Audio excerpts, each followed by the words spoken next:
Hi everybody, my name is Alan. On behalf of the crew, I'd like to welcome you to another edition of Bridging Heaven and Earth. You know, I guess most of you who've seen the show before know we tape in California, in the United States of America. And this week, one of the local papers, there's a local paper for us in Santa Barbara, which is where we actually shoot the show.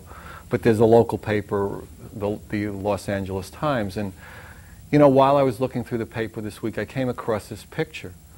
And when you see the picture, I guess at some point pretty soon it'll be on the camera, and you'll see that it's a picture that at this particular point took place in Israel. It's the inscription was, Jewish settler Naomi Blumberg reads a prayer as his brother watches at their mother's funeral.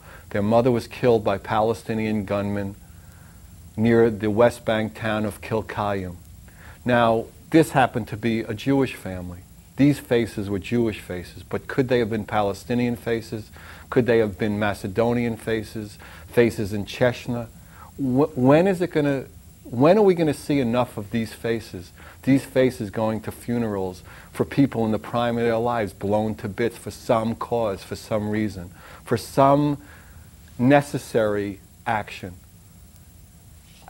You know, when I saw these faces, the boys and the father, it just seemed to me that it's time that no longer happened, that those pictures no longer were an everyday occurrence somewhere in the world. For some reason, for some holy war, for some fighting over a piece of land, for some fighting over some idea. That if people have watched the show before, they know that what Bridging Heaven and Earth is about is that experience of love, that experience of oneness, that is the connection between us all. That is the reality that we can know. And in that reality, these kind of things won't happen the way they happen now.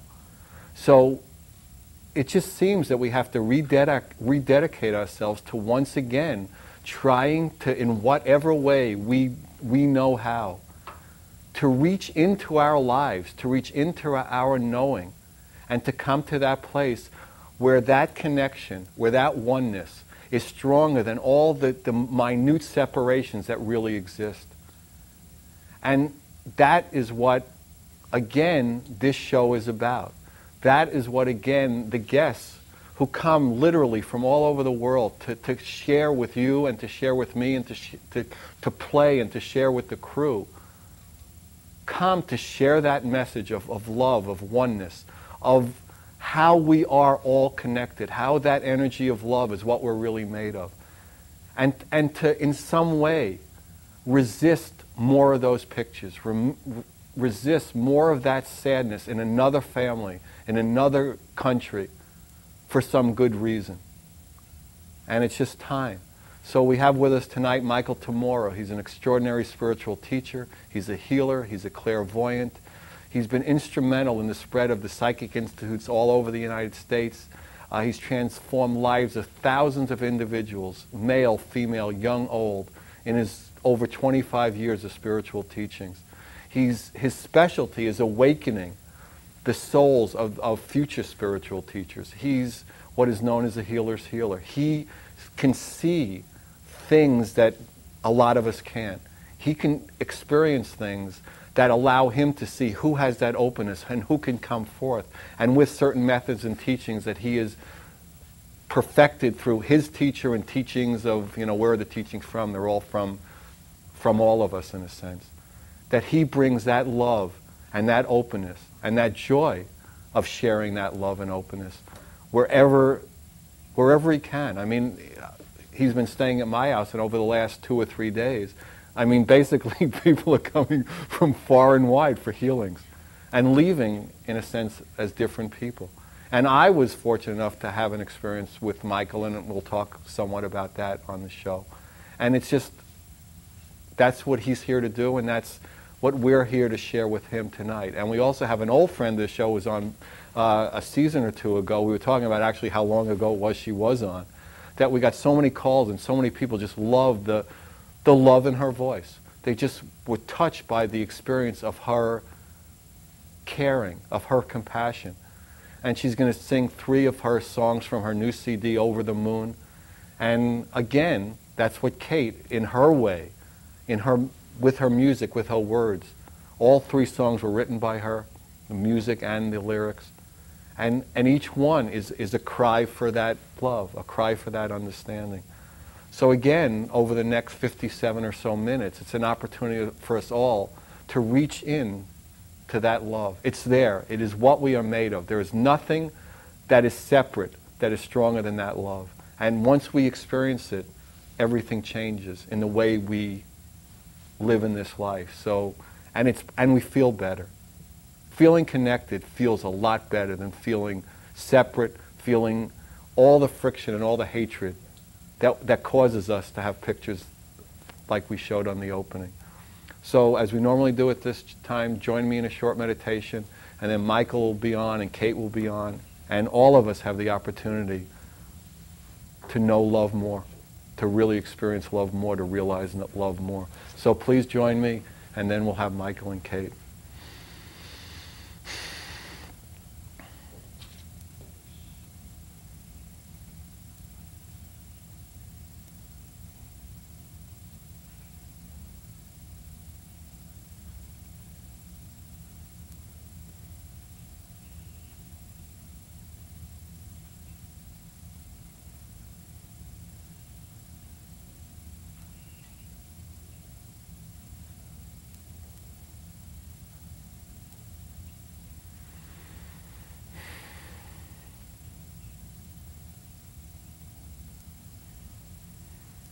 Hi. So we're going to begin tonight's show with Irene. It's really one of my favorite songs. I was telling that Kate's voice just fits this song so beautifully. And it was written and performed by Kate Bennett. And then Michael will be with us. Just settle in. Just let the love of Michael and Kate overtake whatever you're feeling that's not love. So, Kate?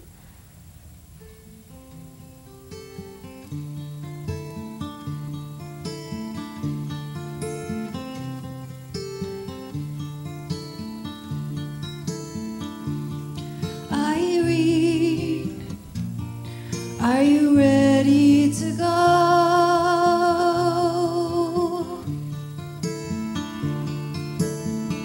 May God speed and hold you close.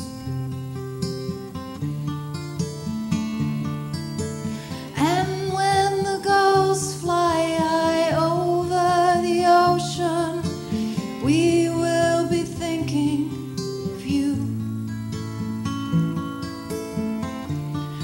Irene, may all your dreams come true.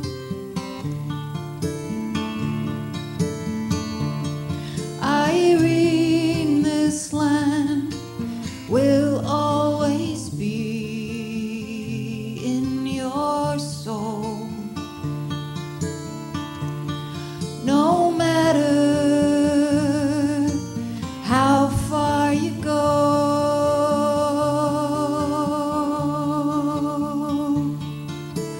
high on the hillside where the wild ponies race with the wind. Irene, your dreams will bring you here again.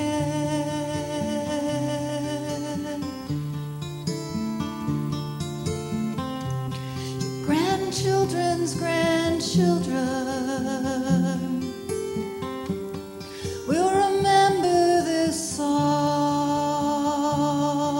The blood of your ancestors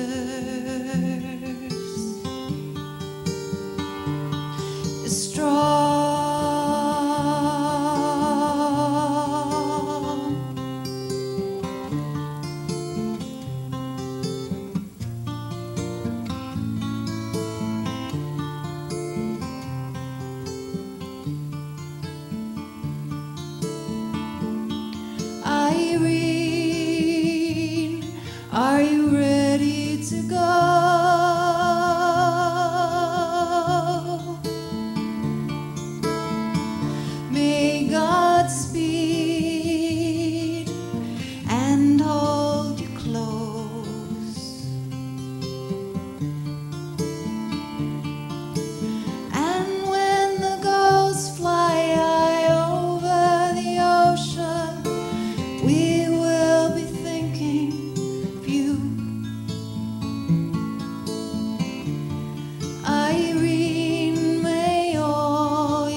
Irene, may all your dreams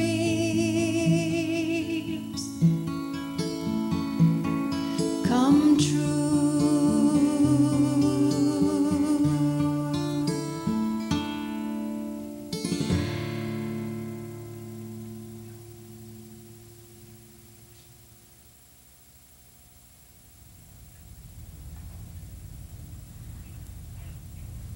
Hi, that was fantastic, Kate. Thank you. So we're on the set with Michael. Welcome, Michael. Thank you. It's great to be here. It really is. Yeah. So for people who aren't as familiar with, some of the, well, I mean, who knows what people mean by different things. Mm-hmm. But when I introduce you, and I've seen it in your literature, what do you mean by being a clairvoyant? Well, I'd say the best definition I've ever seen or heard is what Jesus said when he said, "Blessed are the pure of heart, for they shall see God." If you see God, God is everything, that's a pretty good clairvoyant. So I think we're all working toward that, and in order to do so, what does blessed are the pure of heart mean? It's being able to purify your heart of the divisions that you were talking about in the introduction, and to be able to find that oneness within yourself, to be able to dispense with all the judgments and the criticisms and blame that divide and corrupt one's soul and one's wholeness. And as you start to move that out of you, you start to choose not to have those anymore, or at least not to fall into them, then you start to see more. And when you say see, why don't you explain that a little bit? Yeah, for example, when you were introducing me earlier and you said, I see things that, some people don't, it's just a matter of awareness and attention and practice. It's like if you practice playing the piano a lot, then you're going to be quite a good piano player. If you practice looking inwardly, then you become a good clairvoyant. When I look at you, when I look at anybody I'm communicating with, I'm looking at who you are as a being, how that looks like to me. On the more physical levels, it looks like colors around your body. As people call that the aura. Around your head is real green right now. Is it with envy? No. Okay. It's like the growth. Okay, a lot of changes, a lot of growth. And also deeper in, when I look at you as a soul, you look like this bright light. You look like on a really dark night when the stars are twinkling and it's kind of bluish around it but white in the middle. That's kind of how you look like to me. And everyone has a different external and internal. Yes. But you also, you did a reading for me, and you also have done reading for others that I've been peripheral to over the last few days. And you see other things. You see past lives, you see where injuries, and now, is that just an expansion? Yeah, it's just another level to look at oneness. All things are one, is everything's energy. It's just different vibrations. So depending on where you look, what kind of interest you have, your awareness will touch upon that particular vibration.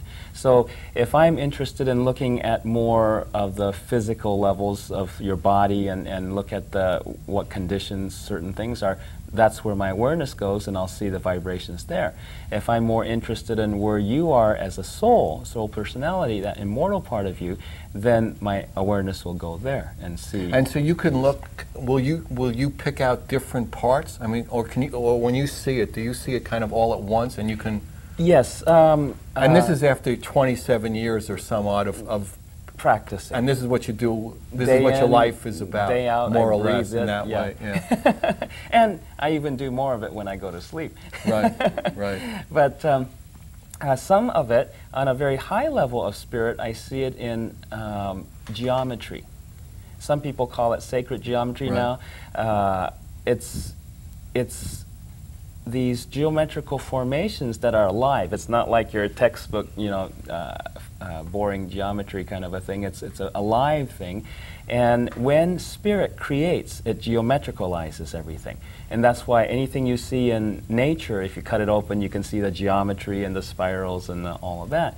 And when we create as beings, this geometry opens up like from little seeds, and it starts to come into your head and into certain parts of your brain and everything, and it gets translated into vibrations, at which point you can see it as colors. All the vibrations are different colors.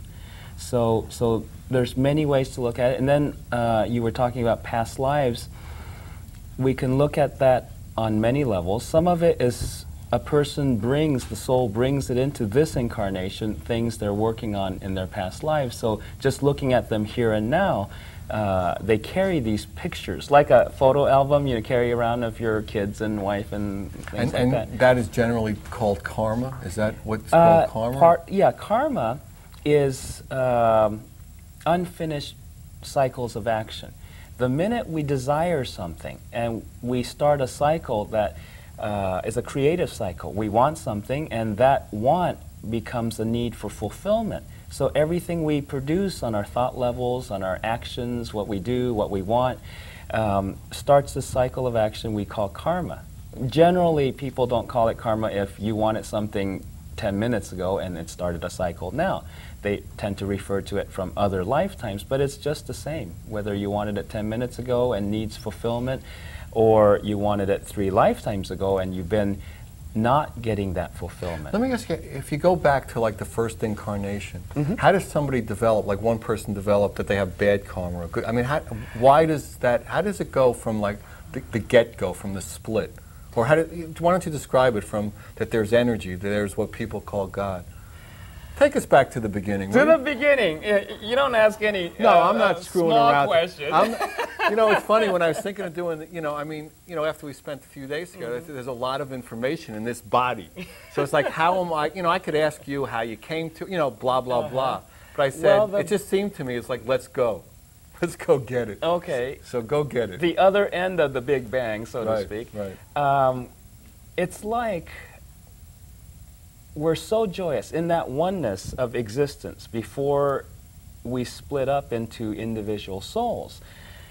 It's like being so joyous. Have you ever had a time where you're laughing so hard you fall over on your face, and you lose your equilibrium and things? Well, if you could imagine, or like when we're children, we spin around, and pretty soon we get so dizzy the whole room is spinning instead of it's just inside of you. Well, it's like that in the beginning as a soul forms from that oneness of all things. The vibration becomes so fast, you spin kind of out of control. You spin away from it, and in that whole oneness in the beginning, there's no memory. Okay? There's no time. In spirit, there's no time, no space. It just is. And when you spin out from that, when you come to as an individual soul, you have no memory of having been part of the whole. It's right. Just because memory hasn't been invented yet, so to speak. So then we start from this very basic level of being... It didn't have to be that way, but that was the way... That's where some of us who spun out became an individual. Right. And then from that point, we start this journey. Even before incarnating into these physical bodies, we start a journey of exploration. And this is the beginning of what now we call ego, and ego has had a bad rap too, just like karma has, and it doesn't have to be. It's not a negative thing. Without it, we would never have our free will. Okay? We would just be part of the whole, and that is. Okay? But as we become this individual, we start to first develop as souls the ability to feel. It's like getting a touching impression on an energetic level before we have hands and everything. And that feeling gives us reality that there's something else out there than ourselves. And this is the point where we start to become self-conscious on a very minor level, and we start to recognize me versus you, or even before that, me versus all that out there. Then the next level we start to develop is that as we feel that reality of something separate from us, now we still haven't built that memory yet, so we don't know we're part of the whole. And as we start to feel more, we start to differentiate between attraction and repulsion and neither. So as we start to develop that, we start to be pulled toward what is positive and attractive to us without judgment, and then what is negative and repulsive, it's like putting the two ends of the magnet and it repulses each other. It's kind of like that on a spiritual level. And so we become more real and more separate, and we start to believe in our individuality. We're separate, and you're more separate, I'm more separate. And then as we develop further on a soul level and on this ego level of our existence, we start to have this energy distribution, a flow of energy, where we start to catalog what's attractive to us, what's Why would something be unattractive. attractive to your piece of the infinite as It opposed depends to on my our piece? polarity. It depends on, at that point, it's like electrons and the protons and electrons, and they have different spin attractions. So is it like which part of Yeah, depending on how you spun off, how you spun up, You- you come you off start with a to have different, a- like, energetic... exactly, signature, and different magnetic attractions to different particles, if you will. And so then, once it starts this cataloging, this is the very rudimentary part of what we might call the subconscious mind now. It's not a separate mind, it's just this area of consciousness starts to magnetize into a field, and it starts to work as an associative field. It associates, oh, this is attractive, this is repulsive, okay? And each time it creates like a file. And this is the beginnings of memory that we start to create. And then we start to put labels on it. We start to have a consciousness start to move into our intelligence level of consciousness, and we start to label, this is good, this is attractive, so it feels good, and I like it, I want to keep it, it's good. We start to make the labels and naming things and have concepts, and then it leads to judgment. Okay? Mm-hmm. This is bad, I don't want it. So again, it's still associating. And up to this point, it's kind of orderly. But from this place, what happens is it starts to get chaotic because we're cataloging. It's like now it would be if I had a great experience with fire. It warmed me up on a cold night. And so that's attractive and it's pleasant and it helped me survive, and so it's in the good category. But I burn myself next. Oh, that's not good. And so I go, okay, the consciousness goes, this is bad. So now you have the same thing, fire, and it's both good and it's bad. And so this ego developing consciousness becomes confused, and it starts to panic. Oh, well, which is it? And it can't keep track of it. Mm-hmm. It goes on, and so you can imagine so many different things that are all conflicting inside Mm-hmm. of itself. And so it starts to panic, and it starts to then create this level of it uses the creative and imagination aspects. It starts to go into that part of consciousness, and it starts to project these illusions or create. It's like covering up your old walls with new wallpaper. It makes Mm-hmm. it look better, but you never took the old stuff out. Mm-hmm. So So it gets layers of layers onto that. yes, all the good stuff. I want Right. my life to be better, and Right. and more nicer and all that kind of stuff. And you just add more and more and more until you start to develop this whole personality based on that. Mm-hmm. That's not the essential part of one's being, but that's what we create around ourselves to protect ourselves from all this threatening stuff. And later on, when a soul starts to incarnate into these physical bodies, a lot of times, some of the old interpretations in religious circles, both in the East and the West, starts to deny the body and make the body sinful and bad. But without this physical human body, we can't reach our divinity. We won't experience it. We won't experience Because the it's- whole spectrum. Of it. Yeah, because those souls that upon incarnating a few times in a body and they don't fully learn to create, in a sense, all of our incarnations are where we incarnate into a body of karma. It's made out of our unfulfilled desires and needs. And then part of our purpose to fulfill in life is to transmute this body of karma into a body of wisdom. And And that's what your schools that are setting up are to to make to peel the onion and to get us back to the root. Absolutely. Yeah, that's a great description, is to peel the onion. That's the first stage. That's working on those associations. Once we're incarnated into bodies and we have this associative mind that we push down to make it kind of subconscious and forget about it, because that's where all the pain is. And so the first level is to peel those filters and protections against those pains. It's just like the oyster secretes that nacre around the grit and makes the beautiful pearl. We prize the pearl, just like we, in humanity, in society, we tend to prize our personalities. Oh, he's got a great personality, you know, that kind of level. That's the pearl. But underneath that pearl, if you start peeling that onion, underneath you'll come to the pain, which is the grit. Okay? It's hurting us, so we protect it by putting a coating, smooth coating, so we don't have to feel the grit of the pain. But we also don't feel the real joy. The root of it. Yeah. And so when the chaos and the panic in the ego gets so horrendous, there's nowhere to turn to. And this is really the process we experience when we go face physical death. Okay? Or we face the physical death of a loved one, or someone we love dies, we die with them. Okay? And this is we go through a death every single time we go through spiritual change, because we're peeling this. And when we start to peel this, first, you know, we kind of deny it. We're either in shock or we just don't want to face this horrendous pain. And then we start to get really angry and we start having a tantrum. Is it possible after that momentum changes and after a while it's more that the wind is at your sails and it doesn't take as much to go friction to go to the next level, because you're scaring everybody.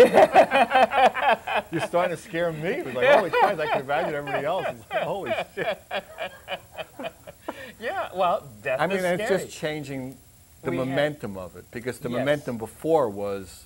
We start with a lot of resistance. Right. But once we start to get the hang of this dying thing, and we have a whole lifetime to practice. Right. Okay? And what's dying is just hurting us anyhow. Exactly. So after a while, it's like another one, thank God.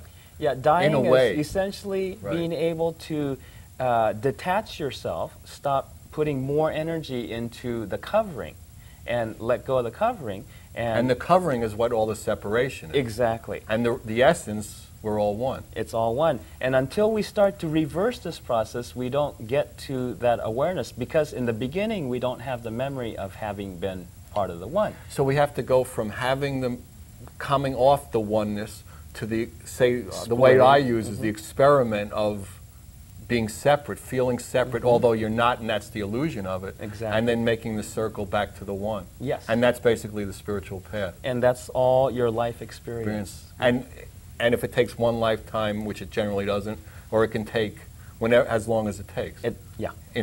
Because there's no time and space in the fulfillment of that infinite. Exactly.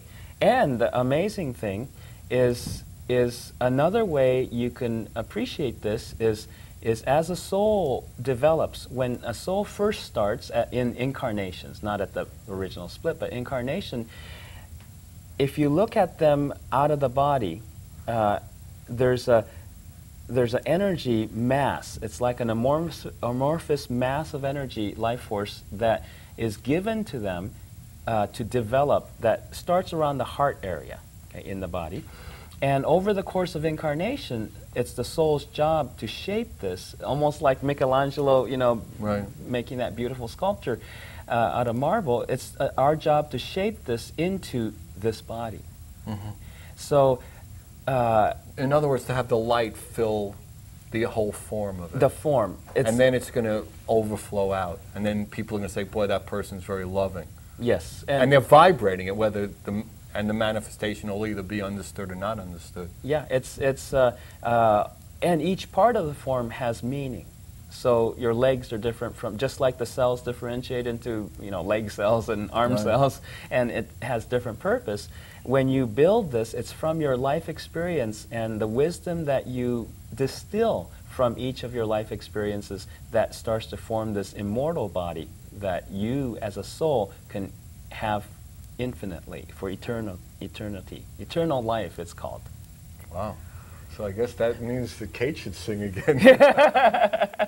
So yeah, we'll have Kate's second set. We'll come back with Michael and we'll try to explore maybe one or two of the other great issues of our time.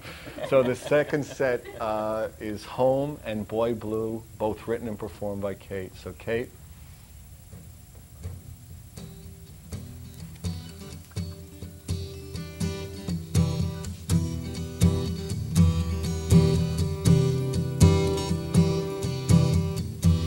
Walking up here, away from it all, and looking down, the world appears so small. High on this mountain, I can see far in every direction. The sky is clear, there will be stars tonight. Walking up here, the world again right. Here is my church, this sacred ground, and my resurrection. Water on stone, returning to the river. Feels like I'm finally home.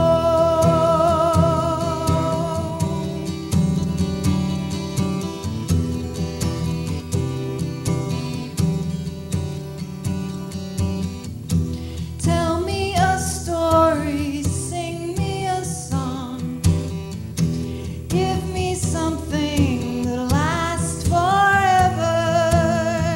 'Cause high on this mountain, I can see far in every direction. Water on stone, returning to the river. Feels like I'm finally home.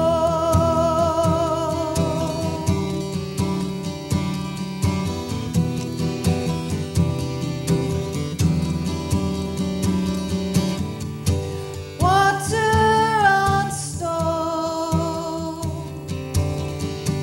returning to the river. Feels like I'm finally home.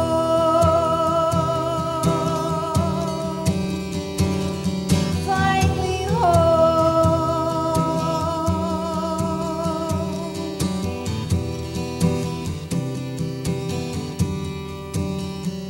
Finally home.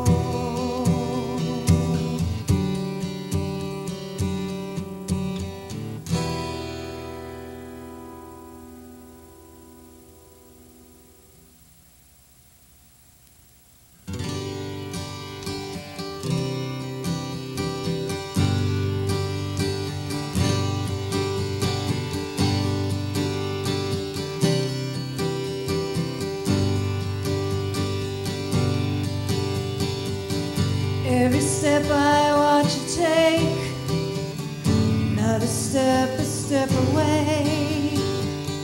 Every night I lie awake, boy blue.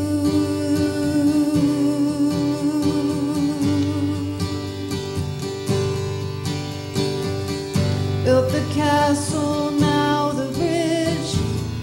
Every stone I built it with, made a moonlight wishes.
Hi, well, thank you, Kate. That was fantastic. So we're back on the set with Michael.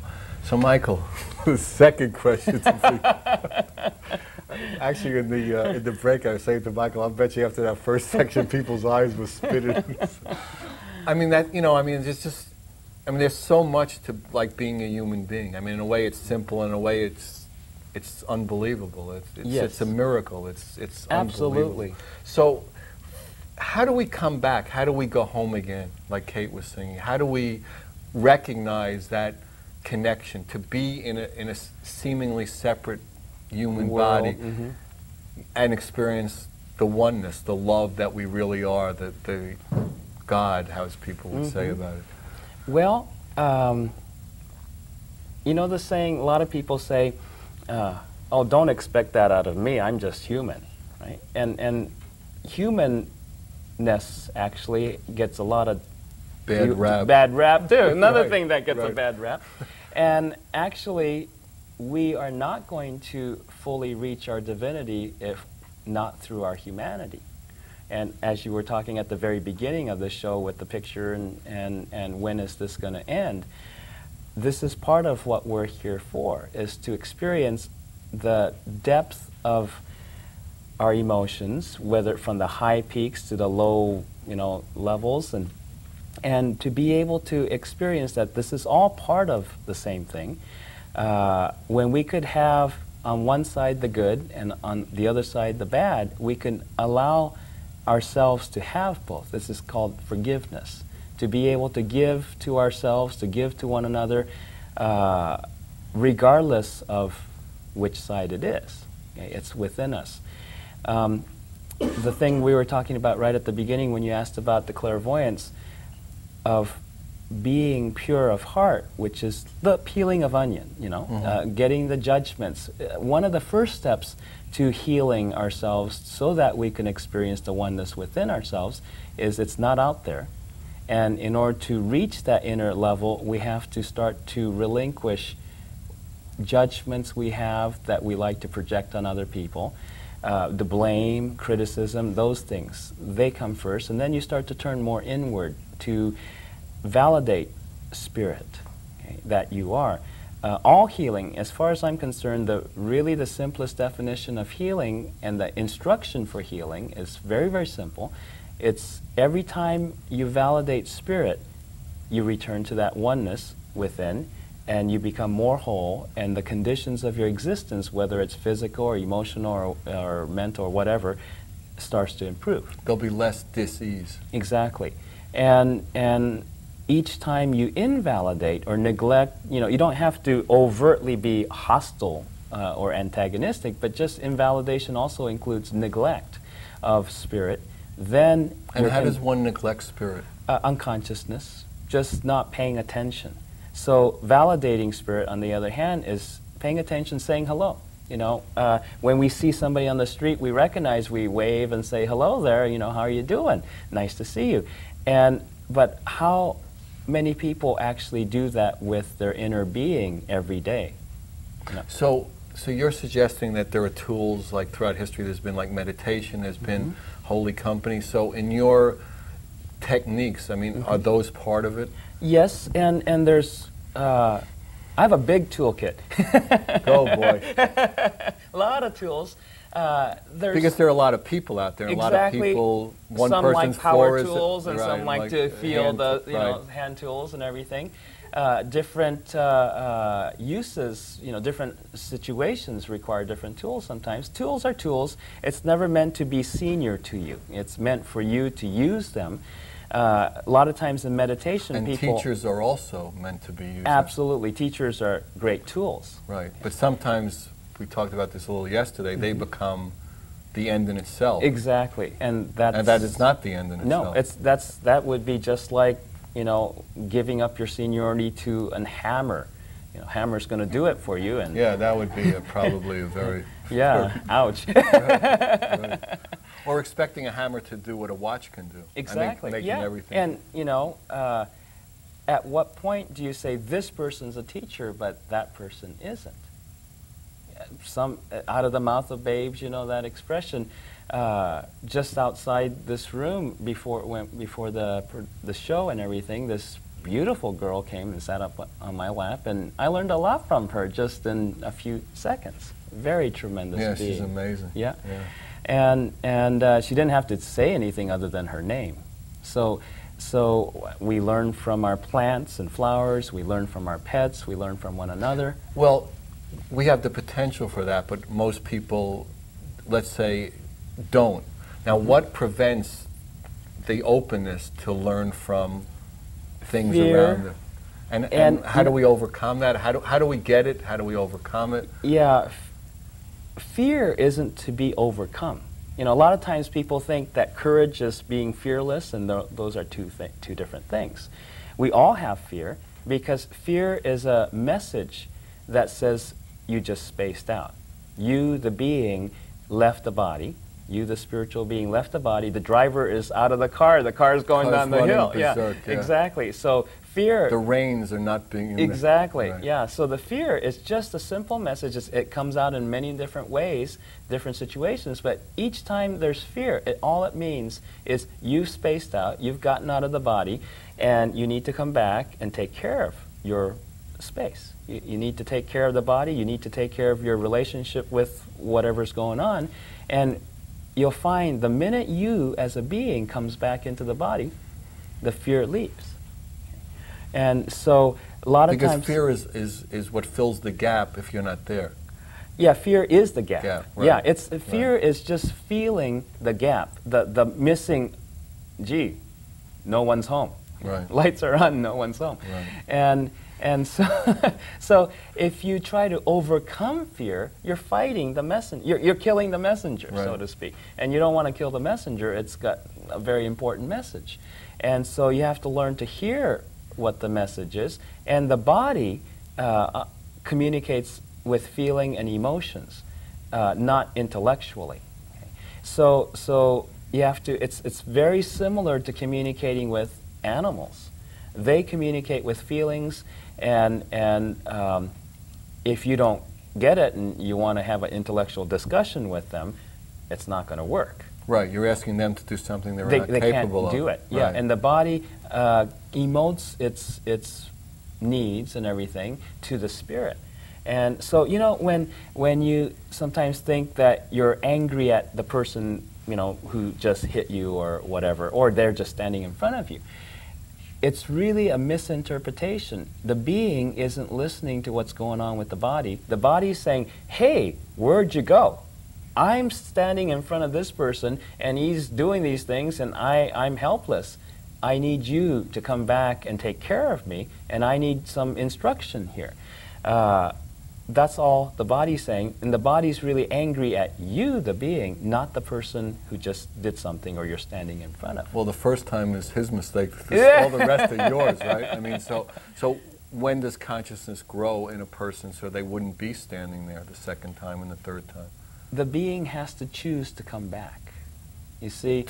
And when the being's there, consciousness is there. Because in spirit, out of the body, there is no such thing as darkness. When I close my eyes, there is no darkness. But most people, when they close their eyes, it goes dark, mm-hmm, because they're tuned into this light out here. Mm-hmm. But when you start to realize, out of the body, there's no darkness, there's no pain. Pain is a strictly physical, incarnational problem or experience. Mm-hmm. So once there's, and I'm talking about physical pain, trauma, once there's that physical trauma, pain, the being goes, I'm out of here. It's natural reaction of a spirit. I don't have to be in this pain. But if the being leaves the body, the pain stays in the body and becomes a memory, an unconscious memory, and only it's unconscious because you're not there. You're the consciousness as a being. And when you come back, you're saying it's still there. It's still there.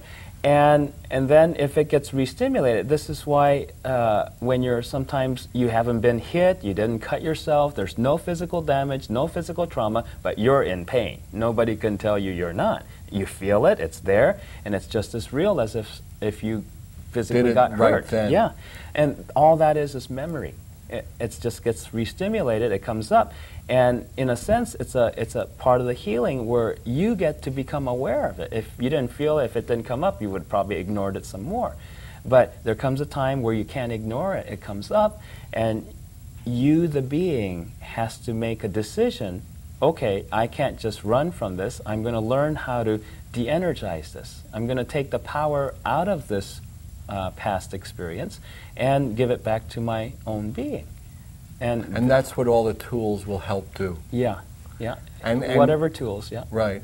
And you would say that, I mean, if I asked you a question of, you know, are there 3 or 4 tools that you would say? Number 1, yeah, the basic tools. The basic tools I teach at every seminar and everything. The first one of my favorites and one of the most important is grounding. A lot of times, you know, spirituality and spiritual discipline and training got into a lot of let's reach nirvana, let's reach enlightenment up there somewhere. God is up there and the light is up there. Of course, if you get out of your body, whether through near-death experience or, you know, you bonk your head or you meditate enough and you get out of the body, you're going to be in the light. There is nothing else out there. Okay? But the real enlightenment, the real fulfillment of purpose is to bring that light back into here. That's why I love your title of the show is Bridging Heaven and Earth. And our job as human beings are not only to bridge that gap, but to be the bridge. Okay, so we're one and the same. And well, there's no heaven and there's no earth. I mean, that's in spirit. It's all the same, so to speak. It's all one. But in the body, there is a difference. And so the fullness, the totality of divinity, can't be expressed and experienced other than being a human being, a full human being. You have heaven and earth, both. Okay? Whereas out there, out of the body, you just have heaven. Okay? You don't have the body end of God. So in the beginning of this total oneness when you're starting, it's like being a baby, you don't know any better. That's why you're one. Okay? But once you grow up and you go through all that separation and everything, and then you come back and then you're conscious of the process. Exactly. Too. You have both the innocence of a baby as well as the wisdom of an adult. That's the difference in a way between being childlike and childish. Exactly, yeah. And also, this bringing this into the body, the grounding. Oh, I was starting to talk about the grounding as a tool, is a connection. It's a very simple one. Even children, or especially children, learn it fast. Is just imagining that right from the base of your tailbone area, where the first chakra, the root chakra, is, that's a center of self-preservation or survival. And all self-preservation means is the nature to preserve oneself. Right, to not have the physical body injured or decomposed. Well, it's not just the physical body, that's one part of oneself, but self, you know, garbage in, garbage out like a computer. If in that energy center and in those memory banks in there, if you slip in, or other people, you know, your caretakers, teachers, doctors, you know, parents, friends, as you're growing up, and they give you their version, their beliefs in picture form of what it's going to take you to survive. Well, what's going to take you to survive and preserve yourself as who you are is going to be quite different than what I need. But if I give you my pictures of this is what you're going to have to do to survive, you'll be eating with chopsticks. Right. So a true teacher would almost give different guidance at every breath, every moment, to every person would be different. Yes, and so grounding from that first chakra, that root chakra, to the center of the earth, just imagining like a tree trunk or a post, energy post, and you just relax and decide you're going to be here. And as you relax and let everything go and let it fall down that grounding, it works very similar to the grounding on a gas electrical cord. Electrical cord, gas truck, where the lightning hits and it goes down that chain and stuff, supposedly. But it will work. We hope so. Yeah. So then, the more grounded you become, not only will it help you, the being, stay in your body, and even if it gets too much energy and you want to leave, you'll be able to, it's a commitment to be here. And it also discharges all that surplus and excess energy we pick up psychically from other people. Everyone's psychic. And whether they like it or not, whether they know it or not. And so there's so much energy going around. Probably one of the early beginning levels of starting to turn inward, back to your question of how do you get more in to find that oneness, it's too crowded. We're full of it. We're full of everybody else's energy. People have said that a lot about this show. We're full of other people's energies. Some of it's, we can call it positive, some of it's negative, but it's still not what we generate. Exactly. It's not our own being. It's not welling up from within us. Exactly. Right. It was something, energy is energy, it's all one, but everyone has the consciousness to impose their free will, so to speak, on that energy, and we can take a piece of that energy and make it ours. We put our signature, and if I make it mine by creating a picture or an impression or a concept judgment with this piece of energy and give it to you, you can't use it. It's got the wrong codes on it, so to speak. It's like putting a Macintosh computer program into an IBM. It may be a perfectly good program for the Macintosh, but it won't work on the IBM. And so we do this to each other all the time. You know, we just slather each other with our different creations, thinking it's great or whatever. Because it worked for us, it felt right for us. Exactly. Then, if you can imagine how many times a day somebody tries to tell you to do it their way and make you do things their way, that's kind of the physical outward level. But if that happens on a physical level, you better believe it's happening on a psychic level way before somebody ever tells you anything. Right. And so we're being bombarded by other people's expectations and judgments, and the more sensitive a person is, they pick it up, and until they are aware, because they're feeling it in their body and they're thinking it in their head, they think it's their own thoughts and their own feelings. And it's not. It's what controls people in life. And the more... And the worst part is it prevents them from knowing the essence. Their essence. Exactly. And that's what the problem with it is. Most of the times, most people are furiously trying to solve everybody else's problems just because it's in their body. And when they learn to discharge that energy, to release it and abandon it, just go, hey, this is not my problem. I don't feel this way, but that's what I'm feeling. There's a huge difference between what one soul in a body is feeling inside of themselves versus what they're feeling on the outside. So if I tune my radar to someone, and we do this a million times a day, we worry about our kids, we worry about our partners, we worry about our family, you know, we worry about people and go, gee, I wonder how she's feeling. The minute you ask that in your head, you might think it's just a nothing question, but awareness responds to you instantly for everything you want. So on a real passing level, you go, I wonder how she feels. You're plugged right into her energy on a feeling level, but because you're afraid, you're worried, you're going to tune into the negative aspects of her feeling, not the positive. It's hard to be neutral. You know, but I'm telling you what the problem is that the show's over. An hour goes really fast when there's just so much to talk about. So if you want information about Michael, if you want information about Kate, 805-687-2053. Good night. God bless you. We'll try to have Michael and Kate back for more time. Good night.